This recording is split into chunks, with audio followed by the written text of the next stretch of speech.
कभी अपने हाथ को देखा है और सोचा है कि जब हम अपना अंगूठा हिलाते हैं तो ये कितना आसान लगता है। एक फैसला लिया और बस हो गया। पर क्या ये फैसला वाकई हमारा अपना था? यही सवाल आज हमें परेशान करने वाला है। क्या हमारे फैसले सच में हमारे अपने होते हैं, या फिर हो सकता है कि कोई 10,000 साल पुराना पूर्वज हमारे अंदर बैठकर हमारे लिए ये फैसले ले रहा हो? मतलब हर एक फैसला, अपनी जिंदगी के सबसे बड़े फैसलों से लेकर आधी रात को उठकर फ्रिज खोलने और कुछ मीठा खाने की उस छोटी सी लेकिन मजबूत इच्छा तक। तो चलिए इस पहेली को सुलझाते हैं। जरा समय में पीछे चलते हैं और पता लगाते हैं कि ये रहस्यमयी आवाजें, ये गूंज आखिर आ कहां से रही हैं। सोचिए, रात का वक्त है, एक सुनसान गली, आप अकेले चल रहे हैं। अचानक कोने में कुछ हिलता है, एक परछाई। दिल एकदम से धड़कने लगता है, हथेलियों में पसीना। ये जो रिएक्शन है ये फौरन होता है, अपने आप। ये प्राइमल है, बहुत पुराना।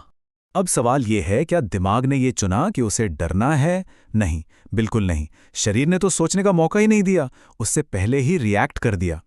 या फिर उस मीठे की क्रेविंग के बारे में सोचिए, वो जो जबरदस्त खिंचाव महसूस होता है ना, जिसे रोकना नामुमकिन सा लगता है। क्या ये बस एक छोटी मोटी इच्छा है, या फिर ये किसी गुजरे हुए जमाने से आया एक सर्वाइवल कमांड है, एक ऐसी दुनिया से जो अब है ही नहीं?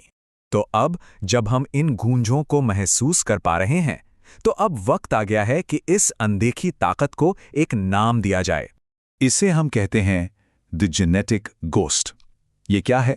ये हमारे खून में, हमारे डीएनए में बसा हुआ हर उस सदमे, हर उस खतरे से बचने की कोशिश और हर उस कामयाब शिकार का निचोड़ है जो हमारे पुरखों ने कभी अनुभव किया था।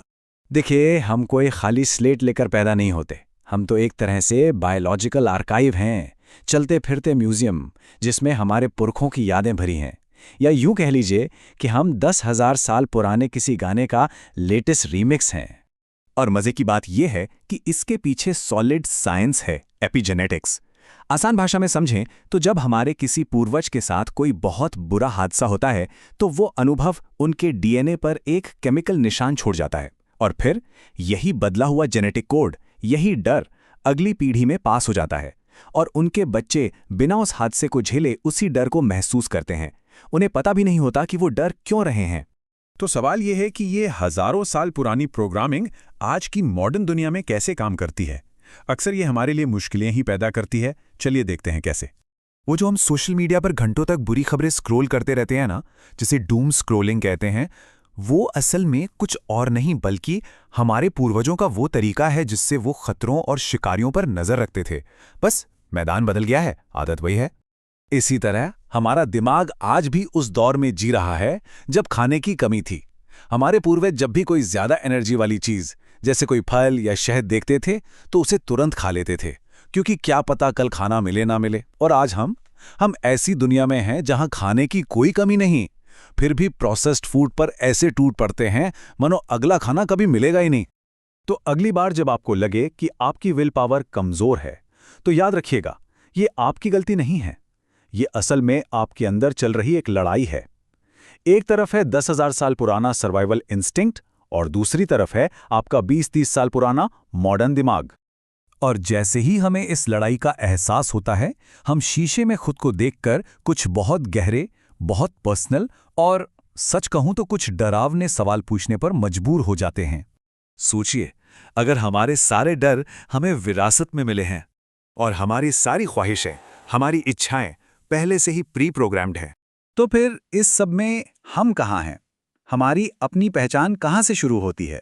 तो क्या जिसे हम फ्री विल या आज़ाद मर्जी कहते हैं, वो बस हमारे जेनेटिक कोड से आए एक सिग्नल और हमारे एक्शन लेने के बीच का वो 1 सेकंड का फासला है?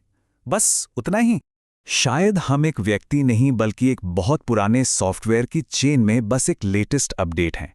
एक ऐसा सॉफ्टवेयर जिसे पहली बार हजारों साल पहले किसी गुफा में लिखा गया था, और हम उस जेनेटिक घोस्ट का सबसे नया चेहरा हैं, सबसे नया नकाब।